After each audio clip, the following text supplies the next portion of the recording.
Buenos días tengan todos ustedes. Pues miren, llevan una emisión más de este canal de YouTube, Nelter de la Cruz. Por ahí échenos las manos, ayuden a que lleguemos a más personas. Gracias a todos los que nos se están suscritos. El miércoles 17 desde Palacio Nacional. Vamos a empezar. Hoy creo que no hay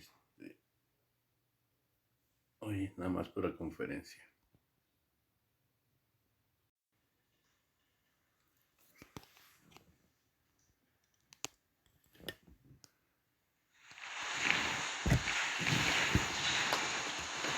Presidente, buenos días. Miguel.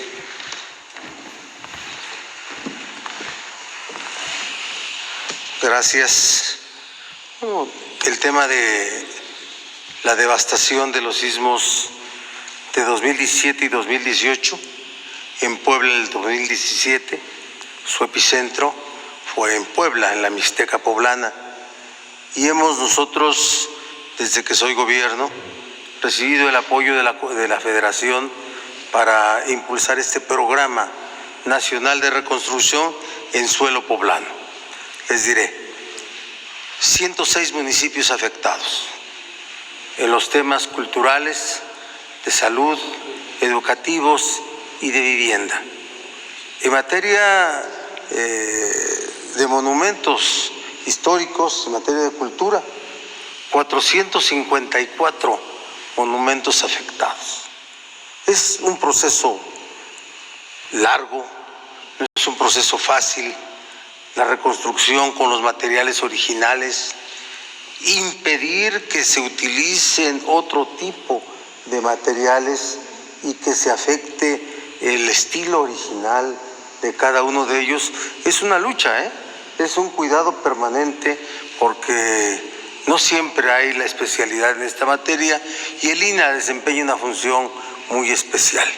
454, tenemos en marcha más de 270 que están en marcha en un proceso ya en diferentes niveles de evolución, porque son monumentos históricos muy complejos.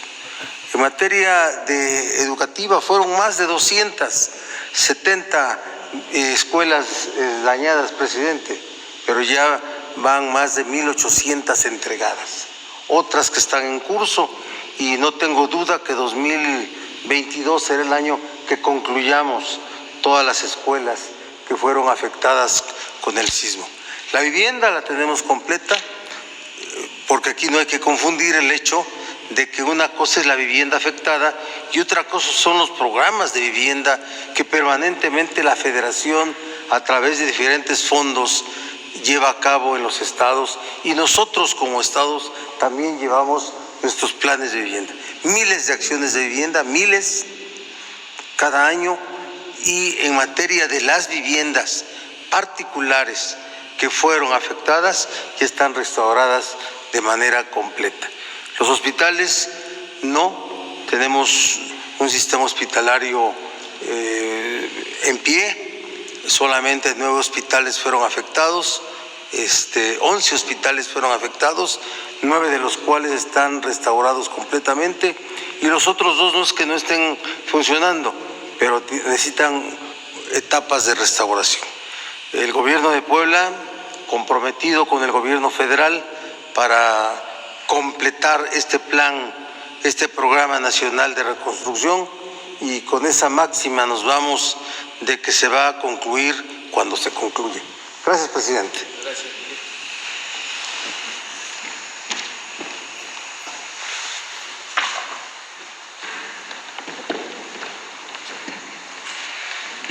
Buenos días, presidente. Buenos días a todos y a todas. Tenemos una presentación para mostrar los daños provocados por el sismo del 19 de septiembre de 2017 y los avances que hemos realizado en distintos conceptos que tienen que ver con vivienda, patrimonio histórico e infraestructura de distinto tipo. Igual quiero hacer un reconocimiento a César Cravioto, que es el comisionado de la reconstrucción, y a Jesús Esteva, que es el secretario de Obras del Gobierno de la ciudad, que conjuntamente han encabezado este esfuerzo. Esta fue lo que encontramos.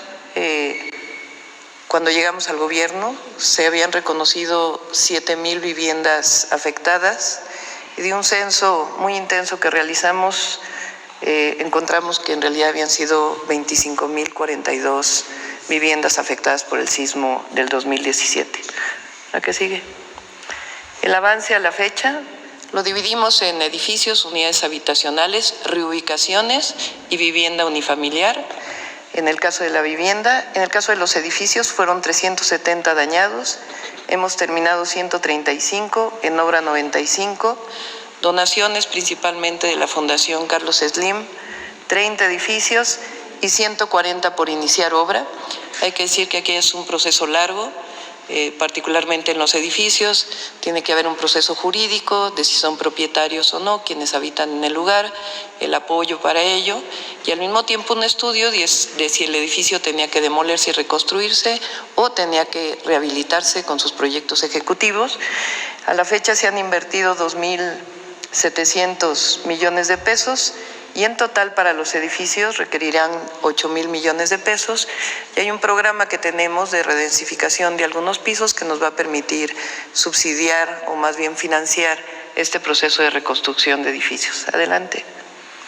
En el caso de la vivienda unifamiliar, 13,343 viviendas afectadas, principalmente en las alcaldías de Iztapalapa y Tláhuac, aunque algunas también en Xochimilco, y de ellas tenemos terminadas 6,329, en obra 1,292, y este año comenzaremos a intervenir en 7,215. Estamos hablando de una inversión total de 4,640 millones de pesos y está por invertirse 1,440. Adelante. En el caso de unidades habitacionales dañadas, son 11 unidades completas, una inversión total de 456 millones de pesos, y este año iniciaremos la inversión en 120 que aún no han sido intervenidas, sobre todo por el tema de los estudios muy minuciosos que deben hacerse. Adelante. Se hizo un análisis de 8,500 viviendas unifamiliares, particularmente en Iztapalapa y en Tláhuac, donde las grietas por los hundimientos de la ciudad asociados a la sobreexplotación del acuífero generaron daños, en algunos casos irreversibles, de tal manera que alrededor de 320 familias van a tener que ser reubicadas. Hemos adquirido ya el predio que está en Tláhuac y está comenzando a hacerse la inversión a través del Instituto de Vivienda de la Ciudad de México, y es una inversión de 306 millones de pesos por invertir 121. Adelante. Los daños de infraestructura hidráulica y carretera, en reparación de grietas, construcción de acueductos, colectores, hemos invertido 602 millones de pesos, y este año invertiremos alrededor de 1,051 millones adicionales. Adelante. En el caso de la infraestructura social, aquí dividimos en la mitad la inversión, se dañaron 1,132 escuelas en la ciudad, estamos hablando de una cuarta parte de las escuelas de toda la Ciudad de México. La mitad fue intervenida por el Gobierno de México y la otra mitad por nosotros, una inversión de casi 3,000 millones de pesos, y prácticamente están terminadas todas. Hay 4 escuelas que por temas con el seguro aún están en proceso, pero para agosto, el inicio del nuevo ciclo escolar, estarán terminadas. Adelante. Y en el caso del patrimonio cultural, hay una inversión muy importante por parte del INAH y otra parte que realizamos desde el Gobierno de la ciudad, particularmente para los templos de los pueblos originarios, 21 templos, y también para el templo de Tlatelolco.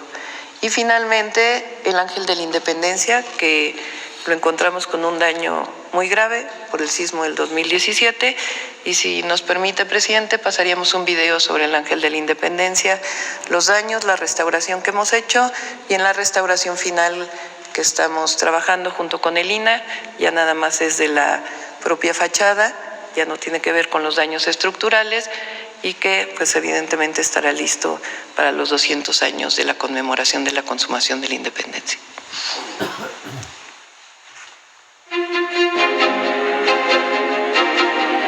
el sismo del 19 de septiembre del 2017.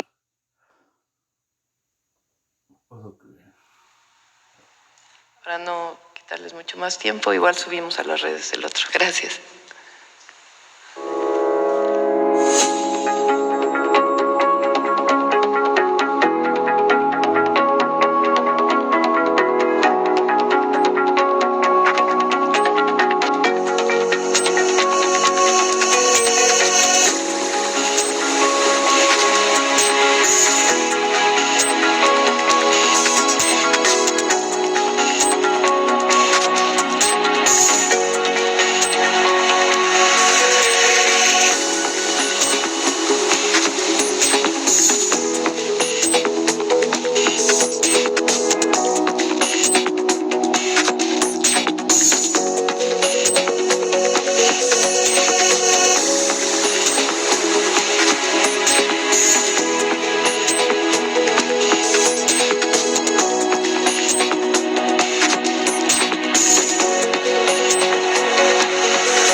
Bueno, pues esta es la presentación. Este es un informe de todo lo que se está haciendo de manera coordinada con los gobiernos locales, los gobiernos de los estados, el gobierno de la ciudad y el gobierno federal, por la importancia que tiene la reconstrucción de monumentos históricos y la atención a todos los afectados por los sismos. Se ha seguido atendiendo sus demandas, se ha seguido ayudando a las comunidades y ya hay presupuesto suficiente para continuar y terminar con este programa nacional de reconstrucción. Ahora sí, abrimos. Perdón. Sí, quedaron pendientes. Sara Pablo. Buenos días a todos. Solo del tema de reconstrucción, preguntar si se tendrá algún estimado de para cuándo se concluirán las acciones de vivienda en las entidades afectadas. Supongo que debe ser diferente en cada estado, pero si tendrán algún aproximado. Pues yo creo que el arquitecto David Cervantes puede tener la información.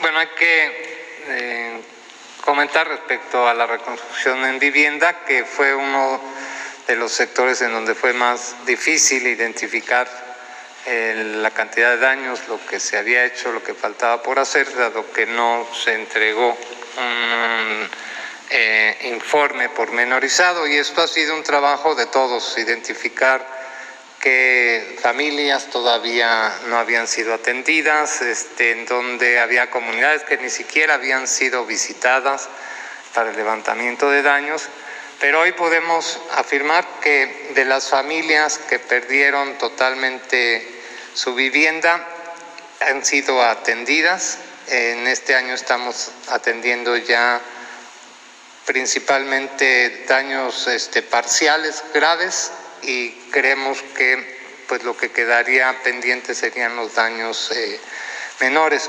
Hemos concluido en ya un número muy importante de municipios, hemos ido como cerrando la reconstrucción en muchos municipios y esperamos pues este año pues llegar ya como prácticamente al 90% y el próximo año poder concluir. Eso sería. Y, presidente, buenos días. Preguntarle sobre el tema del Poder Judicial. Por un lado, entiendo envió una iniciativa de reforma a la Ley Orgánica del Poder Judicial al Senado. Preguntarle, pues, cuál es su objetivo. No hay nada en especial. La reforma que se aprobó del Poder Judicial tiene como propósito, garantizando su autonomía, su independencia, mejorar el funcionamiento de ese poder y sobre todo combatir la corrupción. Eso es lo que se tiene, básicamente. Acerca de las suspensiones que otorgaron jueces, uno en particular, pues ha generado una polémica que yo considero buena porque vamos a transparentar todo lo relacionado con la política de privatización que se llevó a cabo durante el periodo neoliberal, donde se le dio preferencia a las empresas particulares, sobre todo extranjeras, para generar energía eléctrica, vender la luz a precios altos y darle preferencia al mismo tiempo a particulares y cobrar más a las familias, a los consumidores domésticos. Ayer lo decía yo, hay corporativos que mediante la interpretación sesgada, además de la ley que existía, llegaban a pagar o están todavía pagando menos que lo que pagaba una familia de clase popular o de clase media por el consumo de luz. Y desde luego una tienda de abarrotes de una colonia, de un barrio, de un pueblo pagaba o paga todavía, y es lo que queremos corregir, hasta 5 veces más que lo que paga un centro distribuidor de productos de las grandes cadenas comerciales. Entonces, por eso es la polémica, porque estamos corrigiendo todos estos excesos, abusos. Venían empresas extranjeras a hacer su agosto, nos veían como país de conquista, y eso ya cambió. Pero como son intereses que tienen que ver con grupos financieros, con grupos empresariales, con los medios de comunicación, con los intelectuales orgánicos, desde luego con jueces, con magistrados, con ministros, con legisladores. Acuérdense, porque se olvida, ¿no? Se padece de amnesia en algunos sectores, desde luego, en el pueblo no. Pero acuérdense de que hay una denuncia en la Fiscalía, porque cuando se aprobó la reforma energética, se entregaron sobornos a legisladores para votar a favor de la reforma energética. Esta que sirvió de paraguas, de marco, para llevar a cabo las privatizaciones en la industria eléctrica y en la industria petrolera. Entonces ese es el fondo del asunto. Nosotros pues vamos a respetar las decisiones del Poder Judicial, luchamos por una democracia, no aspiramos a una dictadura, queremos una auténtica división de poderes, que no había, porque antes el poder de los poderes era el Ejecutivo, era el presidente, que ahora hay autonomía e independencia de los poderes. Estamos viviendo una etapa nueva, un verdadero Estado de Derecho, no como antes, que había un Estado de chueco.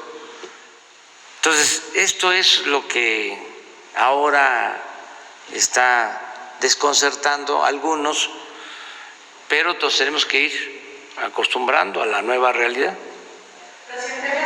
Entre 25 27 suspensiones provisionales que se han otorgado, se sumó otro juez también que otorgó otras tantas. Y ¿Usted las también que se acumulen. pediría usted también que se investigue a este otro juez o solamente al primero? Solo la queja que presentamos, pero también hay que transparentar todo. La vida pública tiene que ser cada vez más pública. La transparencia es una regla de oro de la democracia y no deben de haber intocables. El presidente de México ahora no tiene fueros. Puede ser juzgado por cualquier delito como cualquier otro ciudadano. Eso no sucedía. Y si es así con el presidente, ¿por qué no va a ser así con otros servidores públicos? Por eso también voy a enviar pronto una iniciativa de reforma para que no haya secreto, para que no se guarden los expedientes cuando se trata de servidores públicos que cometen actos de corrupción, porque de acuerdo al llamado debido proceso se tienen que mantener estos expedientes en secreto.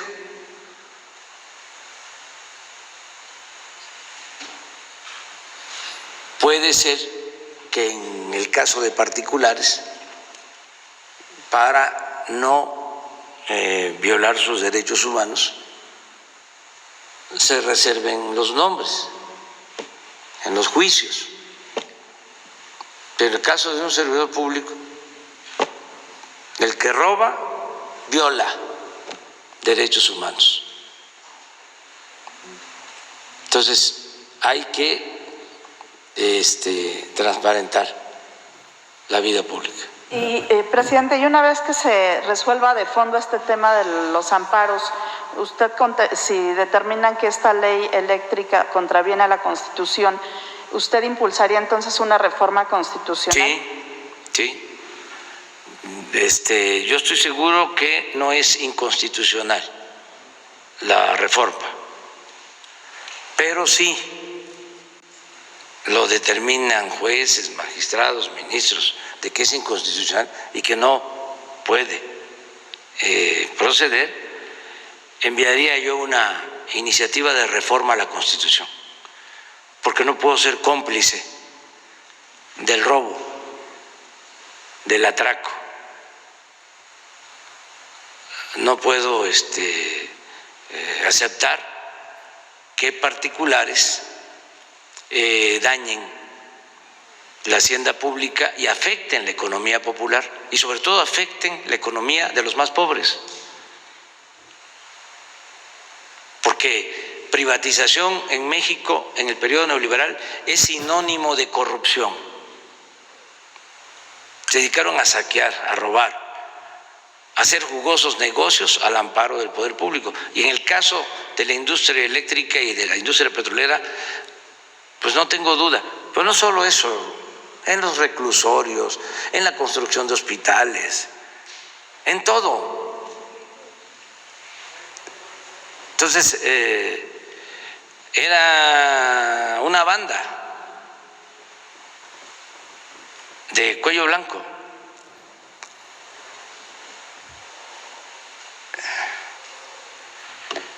Lo que sucede es de que no perdían ni siquiera su respetabilidad. Y decían que eran negocios, que estaban haciendo negocios, cuando en realidad estaban robando.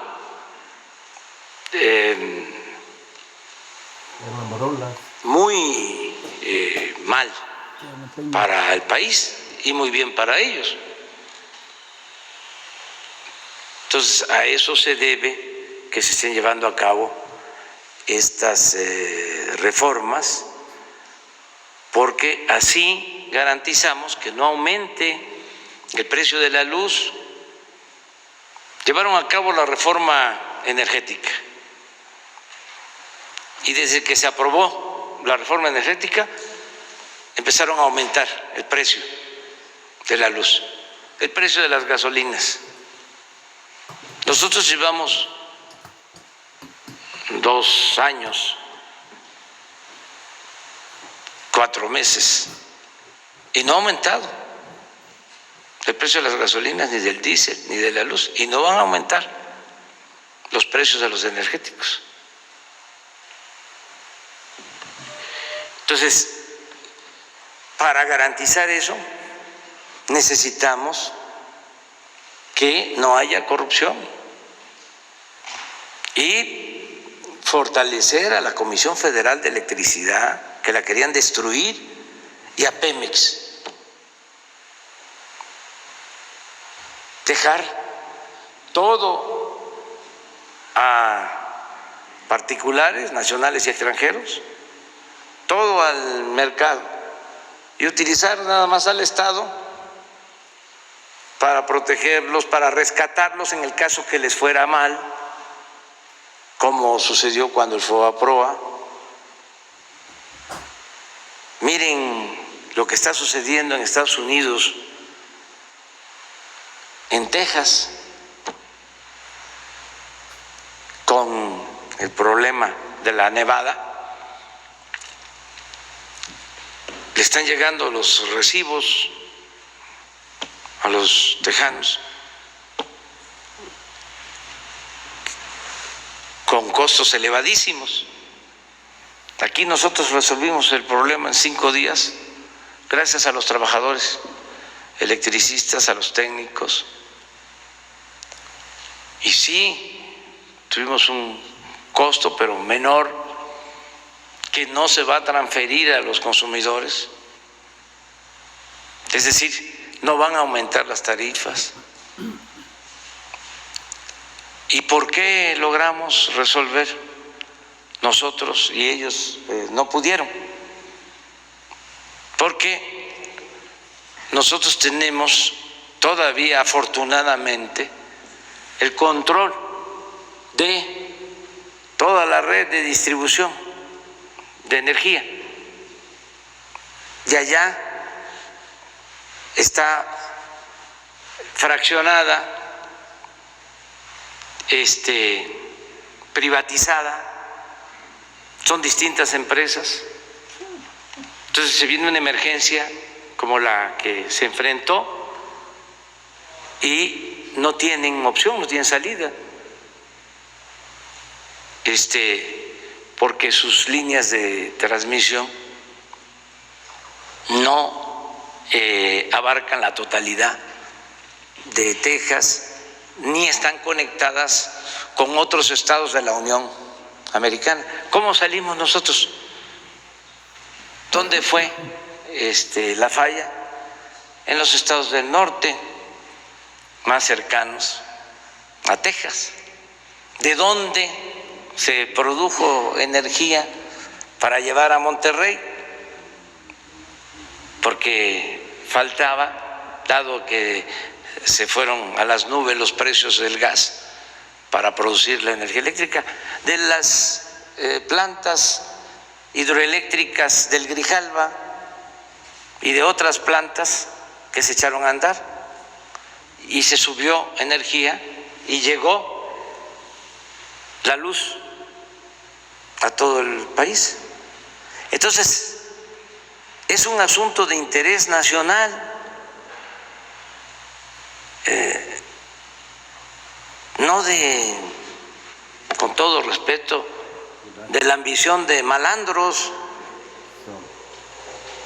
fifís. Entonces vamos a continuar con esto y ofrecemos disculpa por lo que se está haciendo, pero si no, pues vamos a pagar muy caro todos por la corrupción, y vamos a heredar a las nuevas generaciones un país deshecho. No, tenemos que entregar buenas cuentas y vamos a limpiar, y se tiene que moralizar México. Tenemos que purificar la vida pública del país, y vale más que se vayan acostumbrando, porque nosotros somos muy perseverantes, ¿eh? Ahora que me estás preguntando ¿qué va a pasar si declaran inconstitucional la ley? Va a la reforma a la Constitución, que necesitamos 2/3 partes para que se apruebe una reforma constitucional, pero que lo decide el pueblo. Además, qué bien que vienen elecciones, porque por eso ellos están apostando a que no tengamos mayoría en la Cámara de Diputados, para seguir manteniendo privilegios y seguir manteniendo el régimen de corrupción. Nada más que el pueblo es sabio,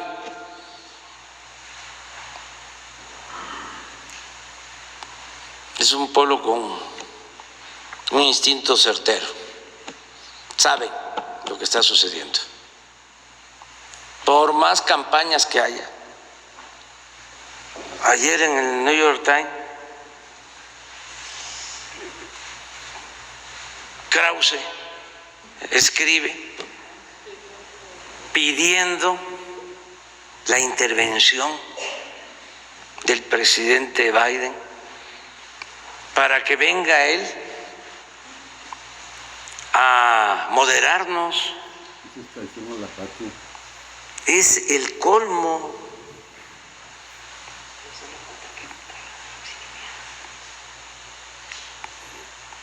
Imagínense, el de Coparmex, ese señor Hoyos,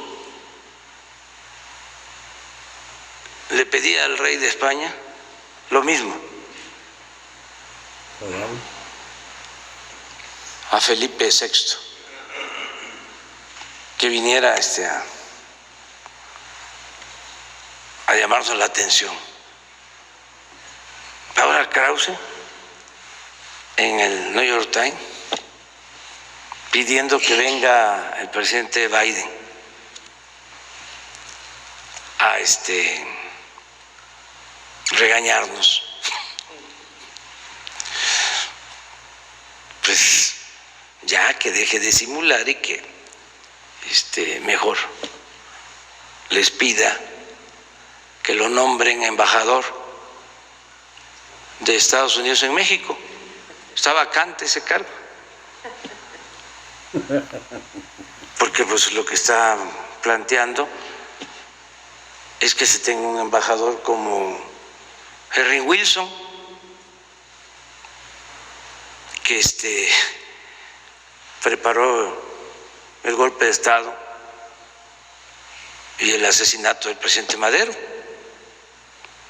que por cierto, otro Wilson, pero Woodrow Wilson, que era presidente de Estados Unidos, nunca reconoció a Huerta.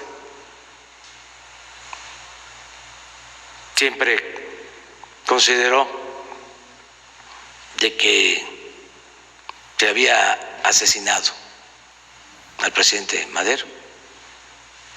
Y ese Woodrow Wilson, ese presidente, era demócrata. Entonces, ¿cómo haciendo el ridículo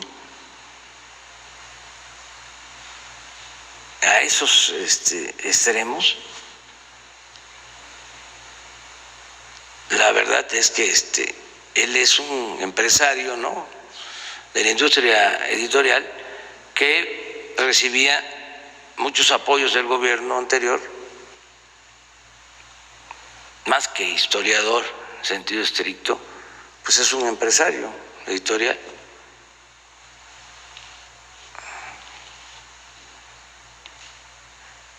¿Y por qué en el New York Times? Bueno, porque también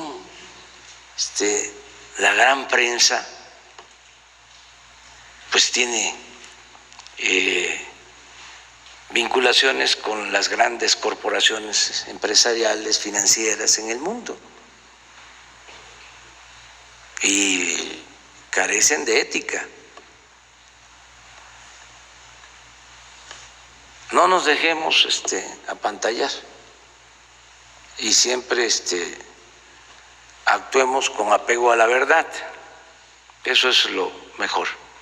Y finalmente preguntarle, a la luz de estos amparos que se están solicitando, supongo no hay diálogo con ninguna de las empresas en materia eléctrica, y también usted ha dicho en estos días que grandes empresas no pagaban la luz como lo hacen los pequeños contribuyentes. ¿Bajo qué amparo de la ley se daba esta situación? ¿Si de la propia reforma y si nos podría poner un ejemplo? Pues es que cualquier empresa se inscribía con otra, por ejemplo con Iberdrola, como socio de una empresa productora de energía, aunque su ramo económico fuese el comercio, y por ese hecho pues se recibían un subsidio o reciben un subsidio,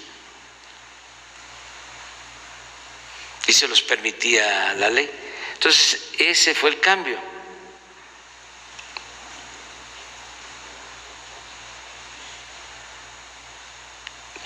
A ver si mañana damos a conocer de cuánto pagan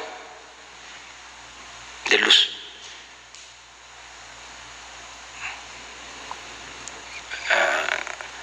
Las corporaciones, y se compara con lo que pagan de luz los mexicanos en sus domicilios, para que se entienda mejor.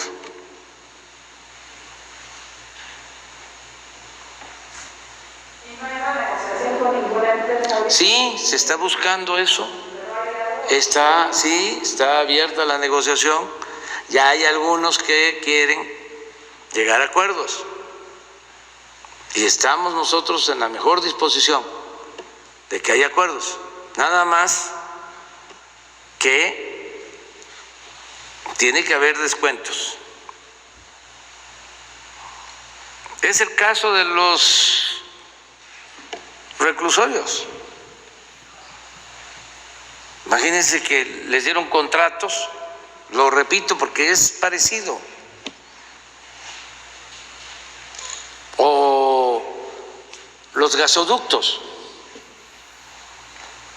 contratos para traer gas.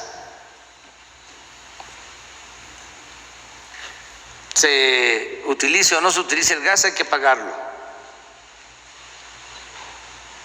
Y al final, a los 20 años, todas las instalaciones, los gasoductos, en vez de pasar a la Comisión Federal de Electricidad, se quedan como propiedad de las empresas. Los reclusorios igual. Haya reclusos o no, hay que pagar al 100%. como si estuviesen llenos. Cuando entramos estaban al 20%, los 8 reclusorios concesionados. Ahora ya están al 60%, pero hay que pagar al 100%. El año pasado, 16,000 millones de pesos por los 8 reclusorios.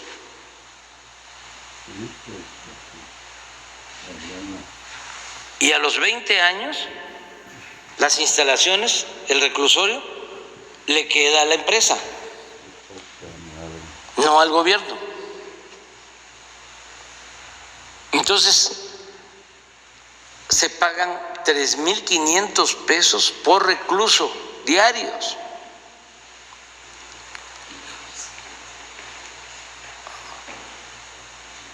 O sea, un hotel de 3,500 pesos diarios, pues es como de 5 estrellas. Y puede ser que hasta de gran turismo. Entonces, ¿qué queremos? ¿Cuánto están los cuartos de hotel en Oaxaca? Son baratos ahí. Sí, como 1,500 pesos, cuando mucho, ¿no? Y además es una belleza, es Oaxaca y Puebla, y bueno, la Ciudad de México. Y los 3,500 pesos por recluso. Entonces, ¿qué estamos haciendo? Bueno, ya se está hablando con ellos. ¿Para qué? Bájenle.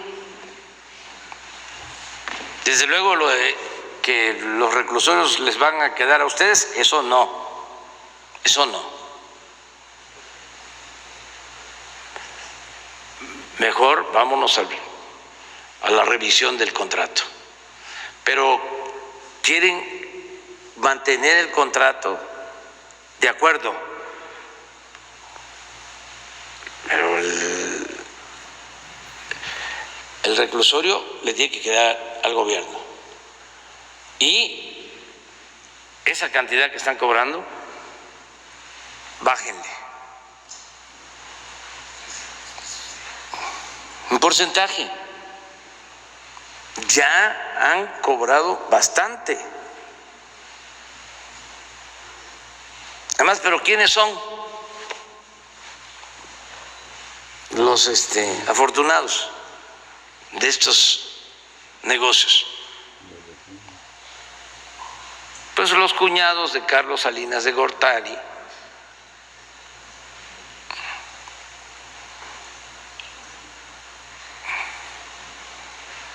los dueños de 2 medios de comunicación, un gran empresario,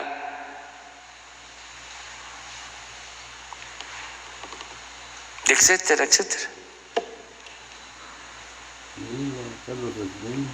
Ya también en este caso se están acercando y se busca un acuerdo.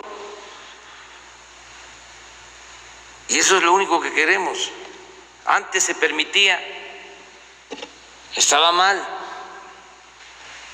ahora ya no se permite, pero vamos a buscar el arreglo. Lo mismo que se hizo con la planta de etano para producir polietileno de Odebrecht.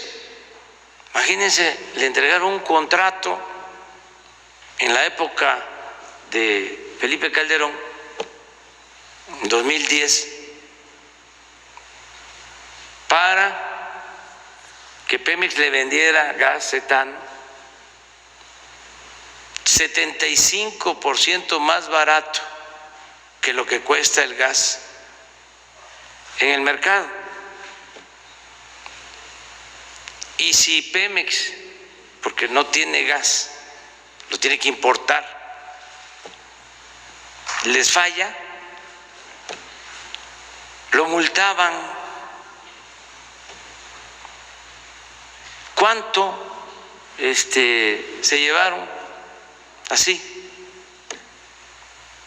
pues como 10,000 millones de pesos. Entonces, ¿qué se hizo? Se terminó el contrato, no el de Tano, porque ese es un contrato a 20 años y si lo cancelábamos nos iban a acusar en tribunales internacionales. Pero había, y eso no lo tenían en cuenta, un contrato, otro, de gas natural con Pemex, que se venció.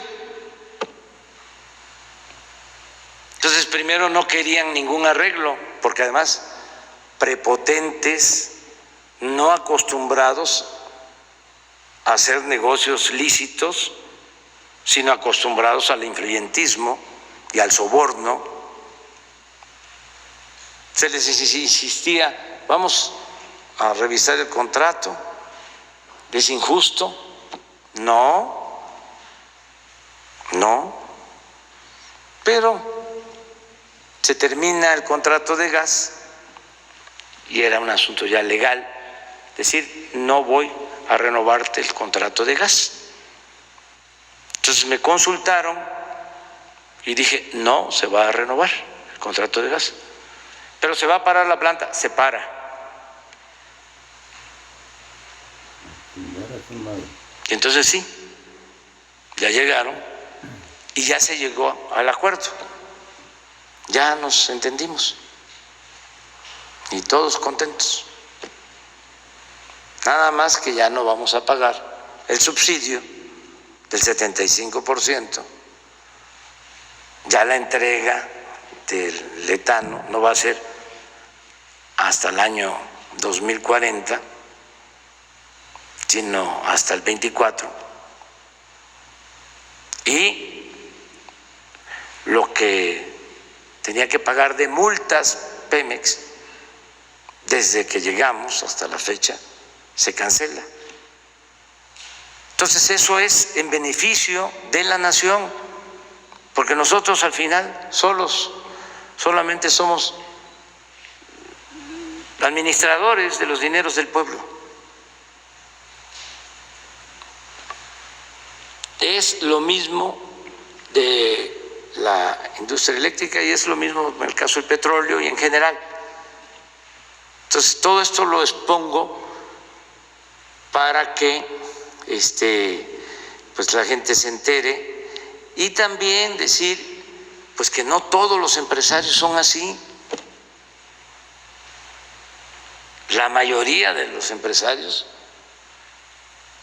cumplen con sus responsabilidades sociales, pero con el neoliberalismo se fueron creando malas costumbres de no pagar impuestos, de tener empleados en el gobierno, de llevarse a trabajar como Iberdrola, que se llevó de empleados a la secretaria de Energía, se lleva al consejo de administración de su empresa al presidente Felipe Calderón, el expresidente Zedillo se va también de asesor a la empresa ferrocarrilera extranjera que se beneficia con la nacionalización, no, con la privatización de los ferrocarriles nacionales. Termina y a quien le entrega los ferrocarriles lo contrata de asesor. No hay un país en el mundo, o sea, que me digan dónde suceden estas cosas. Lo más cercano es España, que algunos expresidentes, ministros, los contratan las empresas españolas para hacer lobby, para hacer trámites en países de América Latina, para mantener contratos o conseguir nuevos contratos, pero eso es lo único. Esto no pasa, o sea, es muy raro que suceda en otros países. Por eso también hay una reforma que se hizo reciente para que el que trabaje en el gobierno, terminando, no pueda de inmediato irse a trabajar a una empresa privada. Eso ya se terminó. Porque directores de Pemex a las empresas particulares, secretarios de energía y de otros cargos, los que llevaron a cabo lo del rescate financiero, cuando el FOBAPROA, a trabajar a los bancos particulares, a los bancos que se les benefició. Entonces los contrataron después.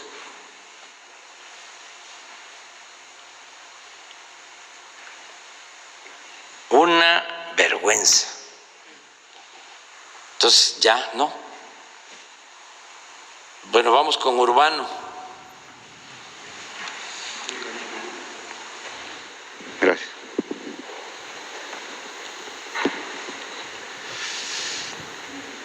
Buen día, señor presidente. Buenos días, señora secretaria.